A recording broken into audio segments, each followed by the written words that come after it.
Meditations in Westminister Abbey by Joseph Addison. When I am in a serious humour, I very often walk by myself in Westminister Abbey, where the gloominess of the place and the use to which it is applied, with the solemnity of the building and the condition of the people who lie in it, are apt to fill the mind with a kind of melancholy, or rather thoughtfulness, that is not disagreeable.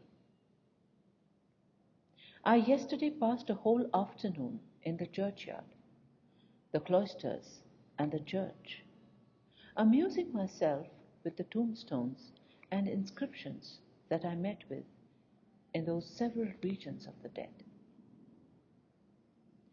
Most of them recorded nothing else of the buried person, but that he was born upon one day and died upon another. The whole history of his life being comprehended in these two circumstances that are common to all mankind. I could not but look upon these registers of existence, whether of brass or marble, as a kind of satire upon the departed persons, who had left no other memorial of them but that they were born and that they died.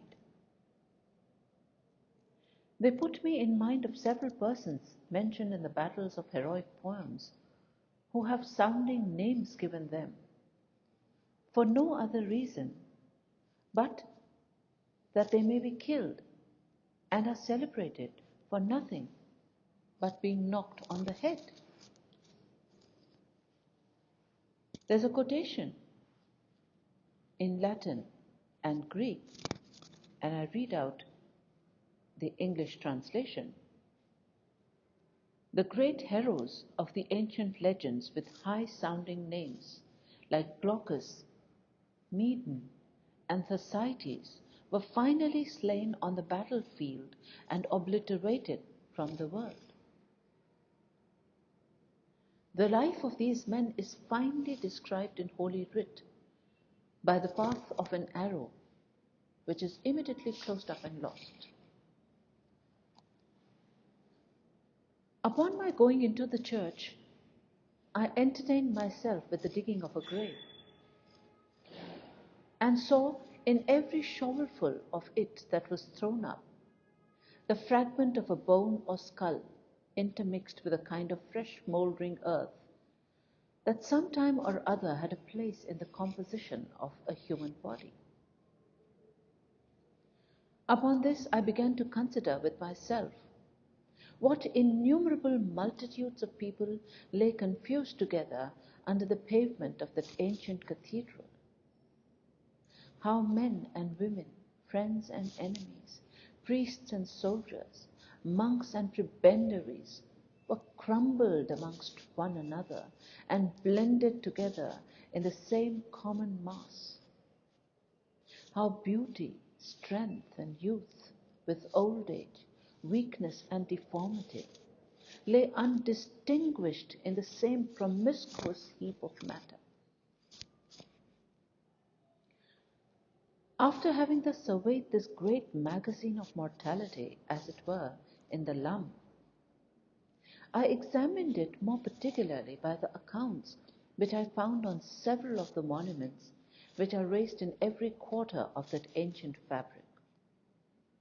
Some of them were covered with such extravagant epitaphs that if it were possible for the dead person to be acquainted with them, he would blush at the praises which his friends have bestowed upon him.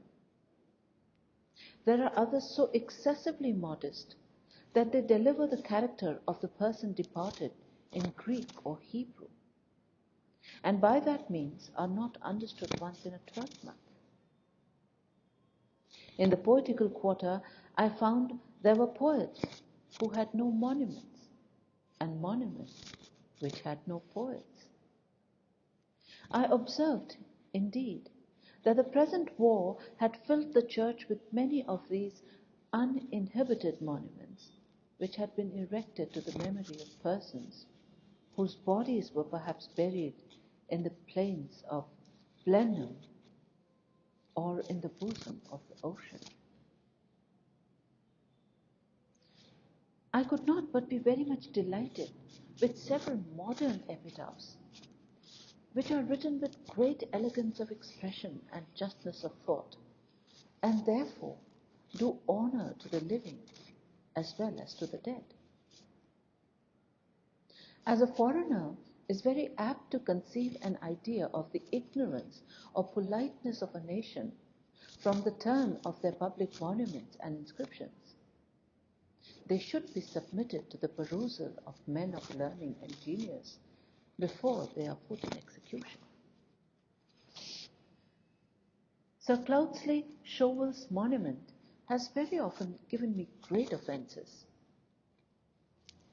Instead of the brave, rough English admiral, which was the distinguishing character of that plain, gallant man, he is represented on his tomb by the figure of a beau dressed in a long periwig and reposing himself upon velvet cushions under a canopy of state. The inscription is answerable to the monument, for instead of celebrating the many remarkable actions he had performed in the service of his country, it acquaints us only with the manner of his death, in which it was impossible for him to reap any honor. The Dutch, whom we are apt to despise for want of genius, show an infinitely greater taste of antiquity and politeness in their buildings and works of nature than that we meet with in those of our own country.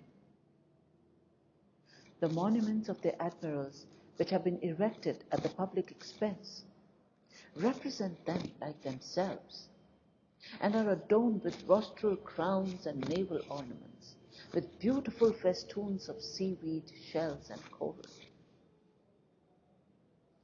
But to return to our subject, I have left the repository of our English kings for the contemplation of another day, when I shall find my mind disposed for so serious an amusement. I know that entertainments of this nature are apt to raise dark and dismal thoughts in timorous minds and gloomy imaginations. But for my own part, though I am always serious, I do not know what it is to be melancholy, and can therefore take a view of nature in her deep and solemn scenes with the same pleasure as in her most gay and delightful ones. By this means, I can improve myself with those objects which others consider with terror. When I look upon the tombs of the great, every emotion of envy dies in me. When I read the epitaphs of the beautiful, every inordinate desire goes out. When I meet with the grief of parents upon a tombstone, my heart melts with compassion. When I see the tomb of the parents themselves, I consider the vanity of grieving for those whom we must quickly follow. When I see kings lying by those who deposed them, when I consider rival wits placed side by side, or the holy men that divided the world with their contests and disputes, I reflect with sorrow and astonishment on the little competitions, factions, and debates of mankind. When I read the several dates of the tombs of some that died yesterday and some 600 years ago, I consider that great day when we shall all of us be contemporaries and make our appearance together.